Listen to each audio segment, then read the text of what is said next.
Olá, pessoal! Vamos para a nossa segunda aula, minha com vocês, de Química.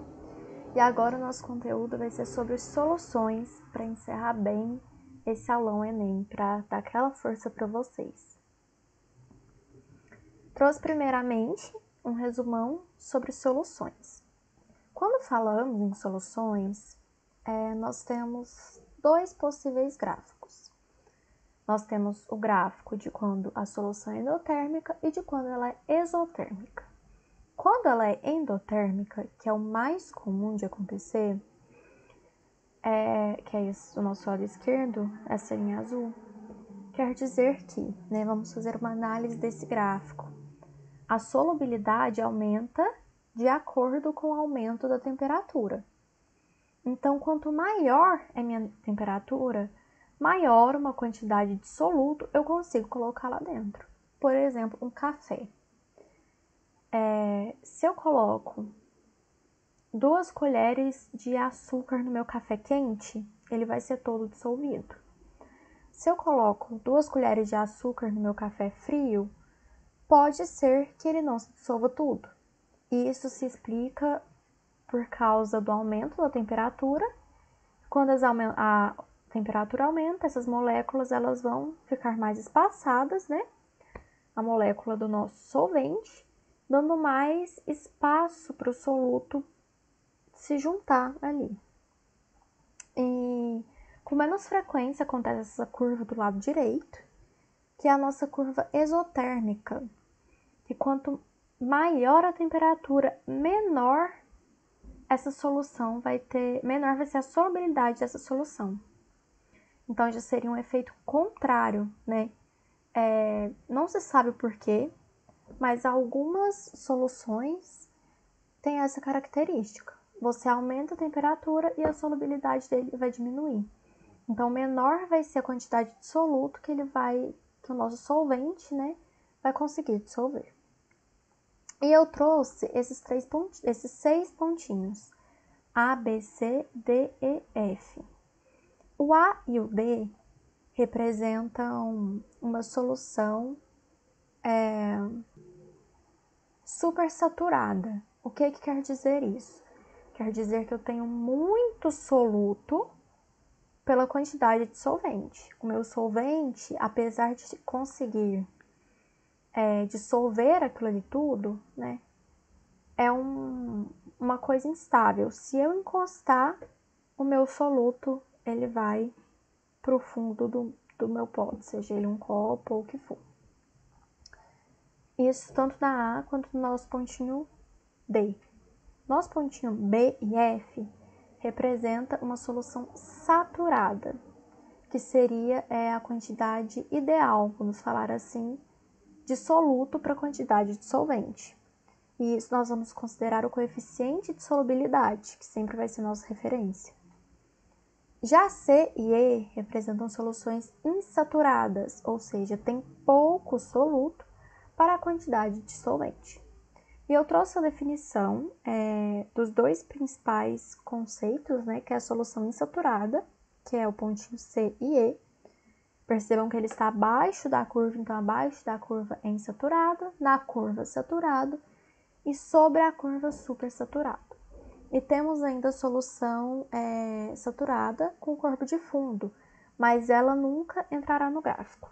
Não existe gráfico de solução saturada com corpo de fundo. Mas voltando aos conceitos. Solução insaturada. O coeficiente de solubilidade, que eu falei para vocês que seria a nossa referência, é maior do que a quantidade de soluto. Solução saturada. O coeficiente de solubilidade é igual à quantidade de soluto.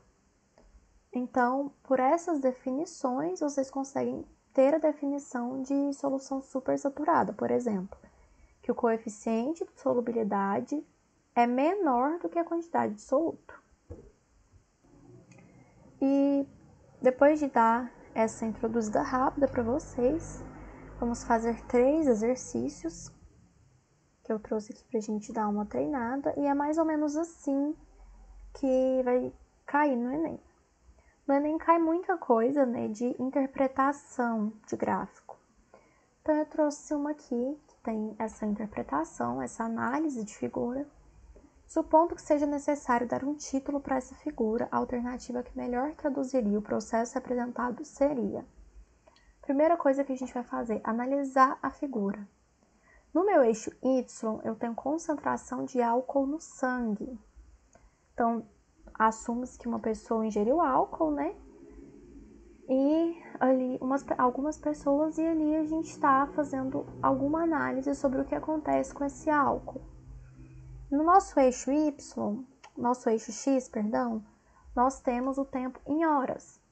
Então, esse gráfico traz para a gente a relação da concentração de álcool no sangue com o tempo em horas. E quando a gente analisa esse gráfico, a gente percebe que até ali, quase chegando em 1 hora, talvez em 1 hora, a concentração de álcool atinge o seu pico ou quase o seu pico. E com o passar do tempo, essa concentração está diminuindo, porque a nossa curva está descendo. Então, analisando o gráfico dessa maneira, até trouxe ele ampliado para a gente ver melhor como, né, a curva ela atinge o seu pico e depois ela desce. Então, nós temos que a letra D é a correta, seria a melhor opção, que é a estimativa de tempo necessário para metabolizar diferentes quantidades de álcool, né? Então, ficamos com a letra D. A nossa próxima questão. Ao colocar um pouco de açúcar na água e mexer até a obtenção de uma só fase, prepara-se uma solução. O mesmo acontece ao se adicionar um pouquinho de sal à água e misturar bem. Uma substância capaz de dissolver o soluto é denominada solvente. Então, vejam bem. A substância que dissolve é o solvente. A substância que é dissolvida é o soluto. Por exemplo, a água é um solvente para o açúcar, para o sal e para várias outras substâncias. A figura a seguir ilustra essa citação. E ele traz a figura demonstrando. Lembrando que a água é considerada um solvente universal, mas a água só dissolve compostos polares, porque polar dissolve polar e apolar dissolve apolar. Por isso que água e óleo, né, não se misturam. E a quantidade de solutos polares que temos, né, de compostos polares no geral, é muito maior do que a quantidade de apolares, por isso a água é considerada o nosso solvente universal. Suponha que uma pessoa, para adoçar o seu cafezinho, tenha utilizado 3,42 gramas de sacarose, massa molar igual a 342 gramas por mol, para uma xícara de 50 ml do líquido. Qual é a concentração final de mol por litro de sacarose nesse cafezinho? Mas, Vitória, você só trouxe teoria pra gente, né? Não trouxe fórmula. E tu tá pedindo uma conta, como é que faz isso? Eu deixei um resuminho para vocês com as fórmulas que mais são cobradas. E eu não vou citar todas elas aqui porque eu não vejo necessidade. Essa que vamos usar nesse exercício, eu diria que é a mais usada, tá? E o que a gente vai fazer? A forma que vamos utilizar, primeira coisa, né, que eu sempre falo para vocês, anotar os dados do exercício. Então, tem 3,42 gramas de sacarose, que é o meu soluto, e 50 ml de café, que é o meu solvente. As minhas fórmulas sempre serão em grama, as unidades grama, e o volume é em litro. Então, o que a gente faz agora? A gente vai transformar esses 50 ml de café em litro, para depois a gente não acabar se perdendo. Então, 50 ml de café, que é o meu solvente, é o mesmo que 0,05 litros de café. E a minha sacarose tem massa molar de 342 gramas por mol, certo? Foram esses os dados que ele me deu. Com esses dados, ele quer que eu descubra a concentração final em mol por litro. A minha fórmula de concentração final em mol por litro é o número de mols em grama sobre o volume em litros. Mas a gente não tem um número de mols, né? Como que a gente vai descobrir esse número de mols? Ele deu pra gente a massa molar. Se a gente parar para pensar, a massa molar é grama por mol.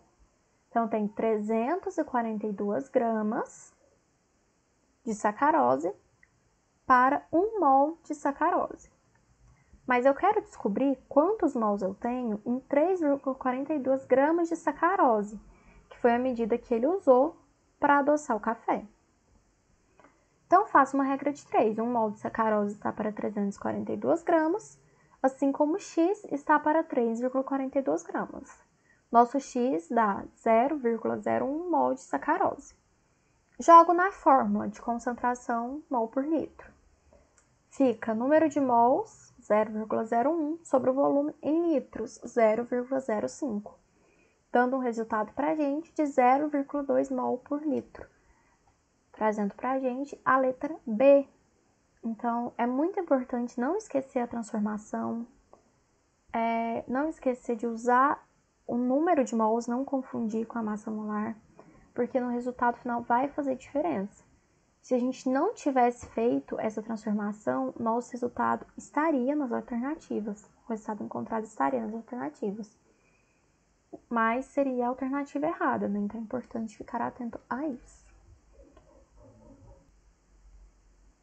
Agora, nossa terceira e última questão.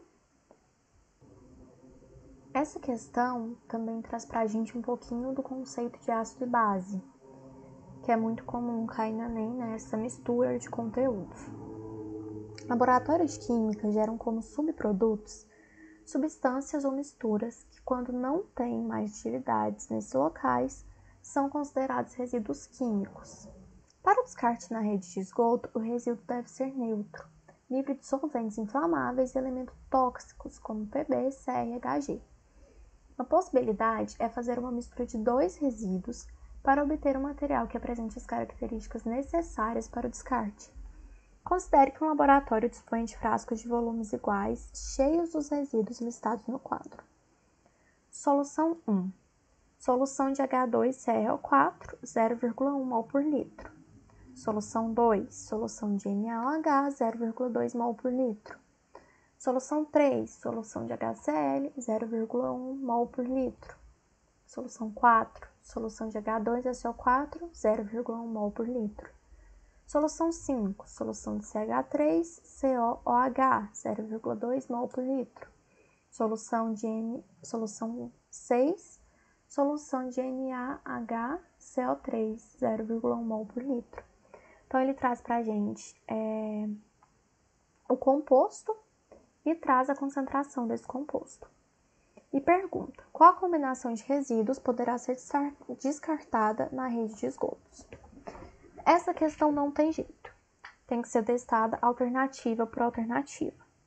A primeira, a letra A, ele combina a solução 1 e 2, H2CrO4 com NaOH.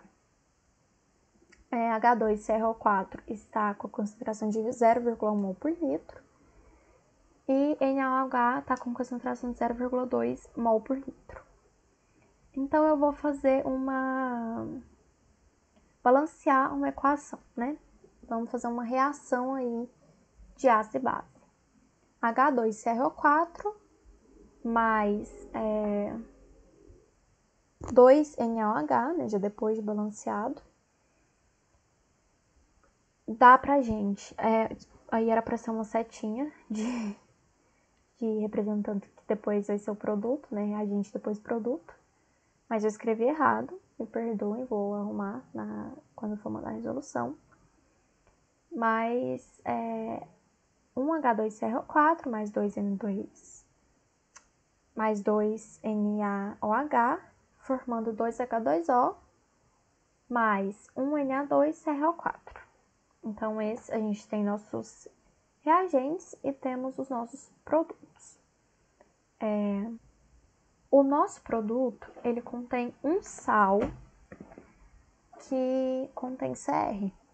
Se é um sal, né, formou um sal, não formou uma solução neutra, então não pode ser descartado junto. Então, essa aí a gente já descarta. 1 e 3, NaOH e HCl, a concentração 0,2 mol por litro e 0,1 mol por litro. NaOH é 2 e 3, perdão. NaOH mais HCl, formando H2O mais NaCl, certo? Tudo balanceado, a equação. E nós temos a formação de um sal também. Isso se deve ao nosso excesso de base, que está em concentração maior do que do ácido. Então, também não vai ser essa a nossa combinação. Já na nossa combinação, fazendo essa análise, né, dos reagentes 2 e 4, NaOH 0,2 mol por litro e H2SO4 0,1 mol por litro, nós temos que tanto NaOH quanto H2SO4 são NaOH é uma base forte, né? H2SO4 é um ácido forte. E os produtos são 2H2O e um Na2SO4. Então, como nós temos de reagente uma base forte e um ácido forte, né? Nós temos que essa solução é neutra, então ela poderá ser descartada. Na solução 5 e 6, como reagente, CH3COOH, 0,2 mol por litro, e NaHCO3, 0,1 mol por litro. Vamos reagir eles. Um CH3COH mais um NaHCO3, formando uma água, mais CH3COONA. Nesse caso, nós temos um excesso de ácido, então a solução não é neutra. E por fim, reagentes 4 e 6, H2SO4 e NaHCO3. Reagindo esses produtos, né, um H2SO4 mais 2 NaHCO3, formando duas águas, mais Na2SO4. Nós temos também um excesso de ácido, então não forma uma substância neutra. Então, nós temos que a alternativa certa, o único que formou, né, é a letra C, poderá ser descartado com segurança os elementos 2 e 4, que é a solução de NaOH com solução de H2SO4, porque NaOH é uma base forte e H2SO4 é um ácido forte, certo? Então, não atrapalhou, a concentração também não teve interferência na formação desse produto. E então finalizamos nossa aula, espero que tenha ajudado vocês, espero que vocês façam uma boa prova nesse Enem. Sorte, como eu já disse antes, vocês não precisam, porque eu tenho certeza que se prepararam durante esse ano passado, né? E eu tive alguns erros na resolução dessa questão, aquela seta, né? Então, na hora de colocar para vocês, eu vou arrumar. Lembrando que eu também vou postar um resumo com todas as fórmulas mais utilizadas. E é isso, espero que vocês saiam bem e que tenha ajudado vocês essa minha aula. Muito obrigada pela atenção e até a próxima!